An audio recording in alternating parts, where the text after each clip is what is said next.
আপনার সন্তান পড়াশোনার প্রতি প্রচণ্ড অমনোযোগ মনোসংযোগ করতে পারছে না, তাহলে অবশ্যই এই উপচারটি আপনার জন্য। নমস্কার, আমি অ্যাস্ট্রোলজার শ্রী রাজেন রাজ আপনাদের সামনে নতুন একটা উপচার নিয়ে উপস্থিত।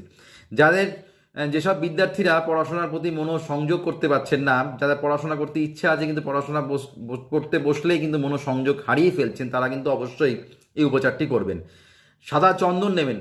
এটা কিন্তু সোমবার থেকে কিন্তু আপনাদের এই ক্রিয়াটি শুরু করতে হবে। পরপর সোমবারগুলোতে কিন্তু আপনাদের করতে হবে, অর্থাৎ সোমবার থেকে প্রতিদিনই কিন্তু আমরা কিন্তু এই ক্রিয়াটি চালিয়ে যেতে পারেন।